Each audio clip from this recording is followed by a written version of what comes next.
Seth Painter here with the Pharma Customer Experience Chatcast. Panagora, known primarily for its live events, chatting with all your favorite pharma folks about all things customer experience. Joining us today is Megan Brown, the Director of Solution Consulting for Verint. Say hi, Megan. Tell us a little bit about what you do. What's Verint and what does a Director of Solution Consulting do? Yeah. Hi. So I'm Megan Brown. I've actually been with Verint and its associated technology for about 10 years now. So I've got a lot of background and experience into the particular component of the consumer engagement company of broader Verint. My area of specialties is actually our chatbot technology. And so as our solution consultant group, what we do is we come in and we help customers figure out how they're going to, within the sort of scope of work of what they're doing, deliver the right customer experience using the right amount of Verint technology configured specifically to meet sort of those CX goals. So that's really kind of where my expertise lies. And I've got a lot of background in our life science solutions. So I've been really heavily involved in a lot of the work that we've done there. And it's really my favorite part of the industry to work within. Well, it would make sense then that you're at a Pharma CX Chatcast then. It does. So using that term quite a bit. So tell me in a broader sense, Megan, what does CX mean to you?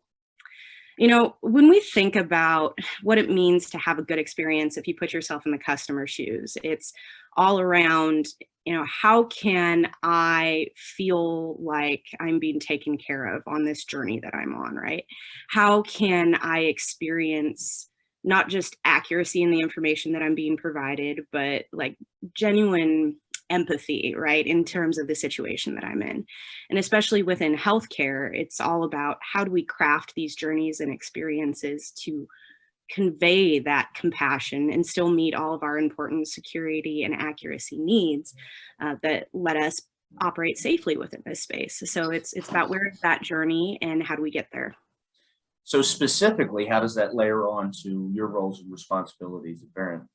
Yeah, so my primary day-to-day job role is I get to come and talk to folks who are in that purchasing process and explain to them some of the things that we have sort of built as starting places within the industry. So we've got a whole suite of kind of customer engagement blueprints that we can say, hey, based on what I know about you as a company, here's things that we know have been successful in terms of ways about caring about your patient, ways of getting patients to share information with you, ways of even talking to clinicians that make sense for them, that are contextually grounded in the experience that we want them to have as they work through their job processes as well. So it's really about mapping the goals that you have as an organization with the technologies that we have available and the historical configurations that we know have been successful in those areas.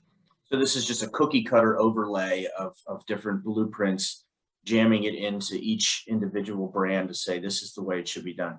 It's a little bit more like a Lego kit than cookie cutters. So if you want to think about it from that perspective, I've got blocks of different shapes and sizes that do different things. And I know for you, I'm going to want to put those together in a different way than I might for somebody else. But instead of having to mold this beautiful sculpture from the ground up, starting with dirt, we have parts and pieces that we can recombine and get you there a lot faster and have some really well anticipated results tied to those experiences. The best of both worlds. You can follow the Lego directions, or you can just kind of freestyle and bring it together. You're going to be able to have that type of customization with the speed and efficiencies that technology can bring to us. So speaking of technology, customer experience is often intertwined with digital. Digital often intertwined with customer experience. Is customer experience digital? Can they be separated? Should they be separated? I mean, I think this is always one of those touchy points because people have very specific ideas in mind when they start talking about digital, and they think that those two things are necessarily in a a conflict, right? That one's trying to pull you one way and one's trying to pull you the other way. And I think when it comes down to it, if your digital ideation is designed appropriately, it should be reinforcing good customer experience. We at Verint, we call ourselves the customer engagement company, right?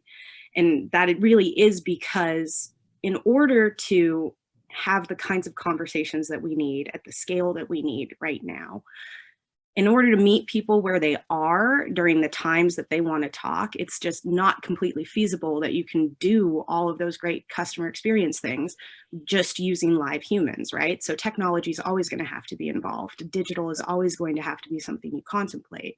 So if your expectations for digital are elevated, they can be the same thing, and they should be. Talk to me more about elevated expectations. Yeah, I think when it comes down to it, a lot of people have had some negative experiences in some of the digital channels, like chatbots in particular. So you end up with some expectations that is the only possible opportunity, the limitations that you might have had in some sort of a build your own solution can make it seem like you don't have the ability to expand and to really push this technology. But if you have technology that is appropriately elevated to the level of conversation that you want to have, you can push that information, push those boundaries. And I think that the biggest kind of litmus test that you need to provide there is, do you have something that's repeatable, and do you have something that you can be confident in the accuracy of? And then if you have those two building blocks in place, you've got a lot more opportunity to kind of play with some of the pie in the sky.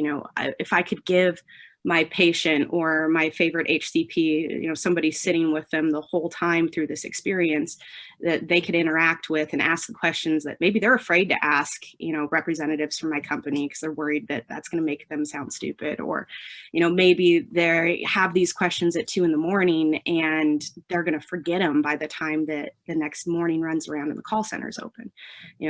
A digital platform that is sufficiently accurate can let you dream about those things and go execute on them today. It doesn't have to be something that's super futuristic. I think there's a lot more possible than what we as a general organizational group or a general society believe right now. Well, interesting you mentioned that with the HCP, because normally when you think of chatbots, you think of the consumer or the patient, and what is their experience with that. But it can also work for other dimensions of customers' experience in pharma, like the provider, like the caregiver, like the pharmacist or payer. So very well rounded there, and something we don't really think of, I don't believe, off the top of our heads when we consider chatbots. So real quick, what's your favorite digital channel for customer experience?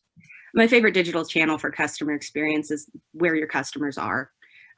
Which I realize is kind of a boo hiss sort of response. But I think a lot of that is informed by how our technology actually works, right? So my system doesn't care, the part that's actually smart, the actual brain that's doing the thinking, doesn't care what channel you want to interact on. If you want to talk to me over text message, that's fine, if that's where your people are. If you're in an OR and you want to do something that's like a quick, hey, is this drug interaction approved for this clinical trial? That can be the exact same brain on an Alexa speaker that you might be using to have a text-based conversation on the web, right? So that unification of channels is maybe my favorite channel. Oh, if you want to that's heavy. I like that. That's really good. With that, we're going to bid you farewell, but we will see you at the Panagora Customer Experience Technology Conference on October 6th. That's coming to you virtual. And we look forward to expanding this conversation with your contributions on that day. So thank you, Megan, and we will talk to you soon.